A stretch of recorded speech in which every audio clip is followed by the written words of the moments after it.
Hi, and welcome. You're listening to the X22 Report. My name is Dave, and this is episode 1868, and today's date is May 6, 2019, and the title of the episode is Trump Goes Head-to-Head with the Dragon and is Winning. Now, this is the time of year that most of us have a big old clear out. We get rid of all the stuff that's collected through the winter, hidden away in the back of a cupboard or a file cabinet. There might be a gold mine. Noble Gold can show you how to blow the financial dust off those files, revitalize the dead money, and catapult your retirement savings into orbit. Just for May, to celebrate Memorial Day, they are offering a solid silver Trump 2020 coin and a 10-ounce silver bar for anyone rolling over an IRA or cash deal over $20,000. Talk to the team over at Noble Gold today and call 877-646-5347. Protect your retirement by investing in a gold IRA. Let's get into the economic collapse financial news. Now, the mainstream media, the deep state, the central bank, they're trying to figure out how Trump has this economy doing so well. Remember, for Trump, the plan to move forward, he needs to win the 2020 election. And he understands, not just him, but all those people working with him, that the economy is the key. And the mainstream media, the deep state, the central bank, they can't touch the economy. Candidates for the 2020 election can't touch the economy. Even if they mention it, what are they going to do? Say we're going to make it 10 times better than what Trump is doing? Think about the economy before Trump. And remember, all those individuals are on the side that Obama is on. Obama, his economy, they were telling us this is the new normal. Housing is going to react this way. Unemployment is going to always be like this. We're not going to see growth the way we used to. Get used to it. And then Trump came in, and everything they were telling us turned out to be fake, phony, and false. So the immediate problem is how to rationalize the economy under Trump to the economy overseen by Obama. And they're trying to figure out a way of doing this. Now, on MSNBC, Chris Hayes has his own theory to explain the difference. And let me just say, it's absolutely ridiculous. This is what he says. Everyone who called for austerity got it wrong, caused harm. Everyone who scaremongered about the deficit got it wrong and caused harm. Everyone who wrote about the skills gap got it wrong and caused harm. Everyone who kept warning about inflation got it wrong and caused harm. Lots of regular people, critics, bloggers, gadflies, etc., were able to see this, but the commanding heights of the econ policy political words either could not or would not. Or, an even less charitable interpretation, they didn't get it wrong at all. They didn't want full employment. They didn't want wage growth and empowered workers, and they certainly didn't want that happening under a Democratic president. I mean, years of the titans of industry whining about the skills mismatch, how they can't find good workers, and chin-stroking conferences about labor force participation, and columns about how it was workers' own fault, on and on and on, all just garbage. Really, that's what happened. Tens of thousands of American businesses decided they go out of business rather than let Obama's economic plan be a success. Millions of Americans decided they just wanted to sit at home. They didn't really want to work. The reason the economy has taken off under Trump is because both consumers and employers feel more secure in their finances. Trump has taken everything that Obama was doing and multiplied it by like 10 and used the weapons against them. Remember, Obama's plan was not to make the economy great. Obama's plan was to make everyone reach a new low because they were going to make the United States a third world country. This is why they were saying this is going to be the new normal. Get used to it. Get used to a third world type of country. That's what he was trying to do. Trump, well, he's doing the exact opposite. Think about what he has done to push the economy in the right direction. And we mentioned this many times before. Deregulated tax incentives, new trade deals, getting rid of the globalist trade deals and making new trade deals with China, getting rid of the wars. All of this is being done on purpose, and he's using the entire money printing system to his advantage to rework the United States using the central bank system, using everything that they've been using against the people for a very long time. And if you look, during the time of Obama, the national debt completely skyrocketed. Under Trump, yes, it's moved up, but not like Obama. Trump is using the end stage of the central bank system to make America great again. What I mean by that is he's going to redo the infrastructure. He's going to build up the military. He's going to make sure that the businesses are coming back to the United States. And the trade deals that we have are incredible trade deals. Because once we come off this petrodollar system that the central banks created, it's going to be a whole new economic system. Now, Beijing says they are still headed to Washington. The trade delegation's trip is still happening. Trump tweeted out the following.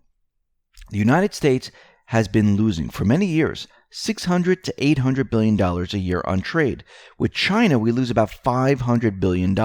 Sorry, we're not going to be doing that anymore. Now remember, why were all these trade deals put into place? Because everything was going to be shifted away from the United States, and it was going to be made a third world country. And everything was going to be moved to China. Why do you think all of this was happening? The deep state, the central bank, they were all in cahoots with each other. And what we see happening right now is that Trump, he is battling the dragon. And what is the dragon? It's China. Xi Jinping and Trump, they do get along. But remember, they have their own countries. They have their own ideas of trade, and they want to keep what they have. Trump is using leverage against Xi Jinping. Now, the meeting last week between Treasury Secretary Steve Mnuchin and U.S. Trade Representative Robert Lighthizer and their Chinese counterparts, included Vice Chairman Liu, was especially important. Mnuchin and Lighthizer said they would debrief Trump on the likelihood of whether a successful trade deal with China was structurally possible, or whether Beijing was playing a game of delay. Now, yesterday, Trump tweeted out the following. For 10 months, China has been paying tariffs to the U.S. of 25% on $50 billion of high tech and 10% on $200 billion of other goods. These payments are partially responsible for our great economic results. The 10% will go up to 25% on Friday. $325 billion of additional goods sent to us by China remain untaxed, but will be shortly at a rate of 25%. The tariffs paid to the USA have had little impact on product cost, mostly borne by China. The trade deal with China continues, but too slowly, as they attempt to renegotiate. No. Now, this is coming out of the conservative treehouse. And in this article, it says Chairman Xi played a cunning panda-face game between the Argentina dinner G20, the manipulation of the Hanoi summit with Chairman Kim, and the extended trade negotiation talks. Xi stopped the immediate tariff threat and simultaneously retained the DPRK leverage over Trump.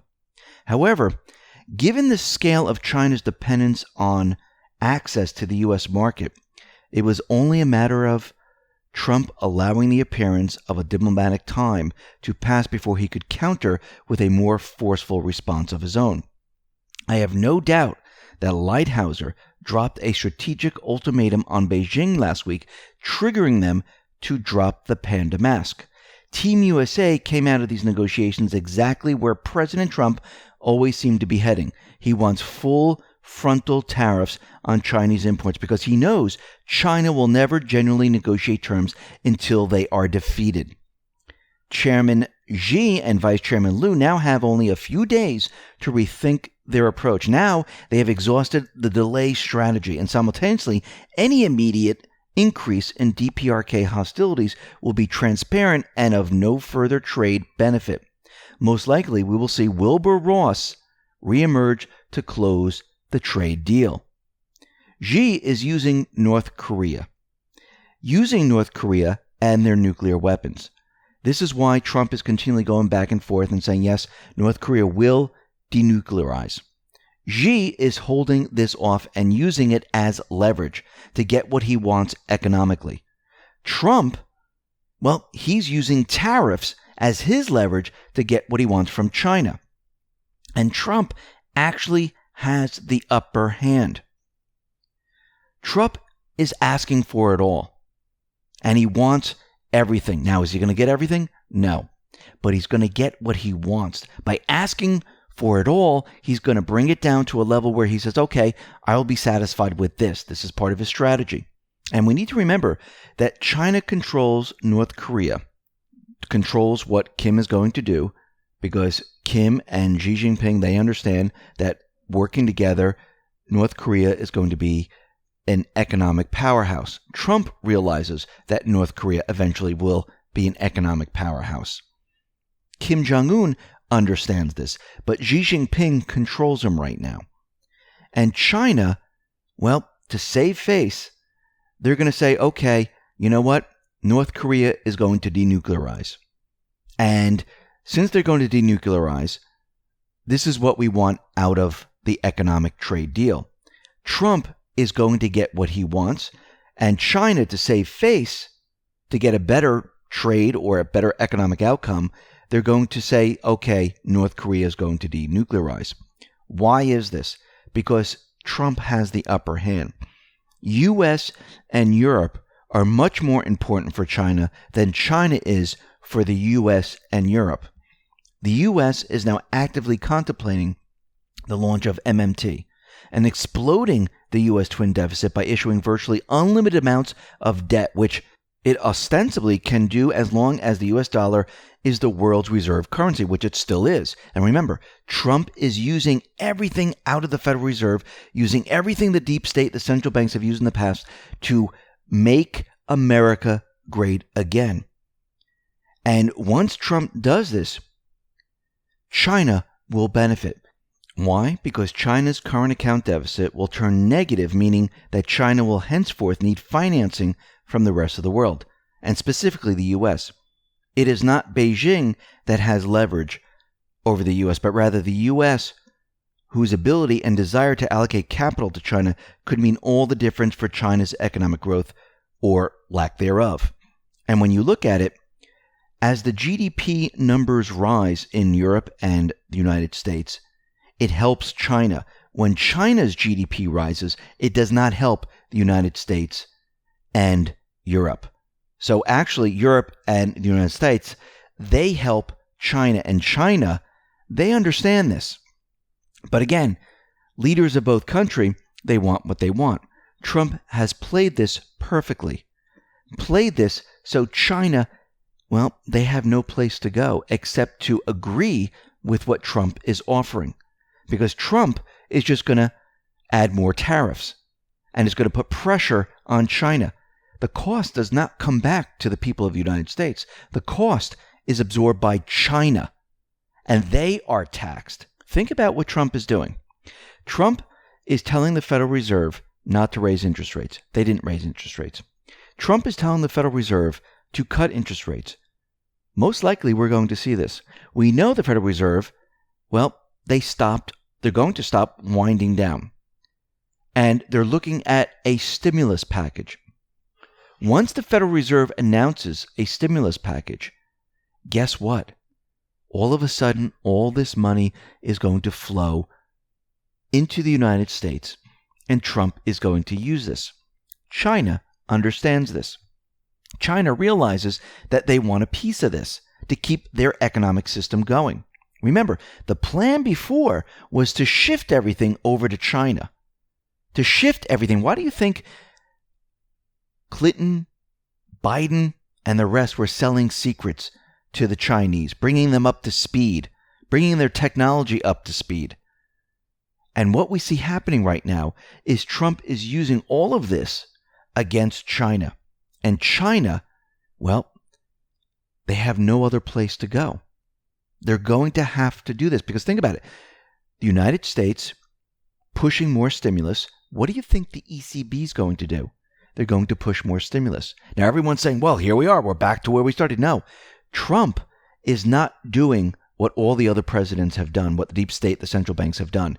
What he's doing is he's pushing the Federal Reserve into overdrive to collapse it.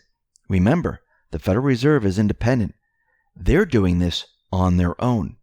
Or are they? Well, to the world, the mainstream media and everyone else is saying the central banks have to be independent.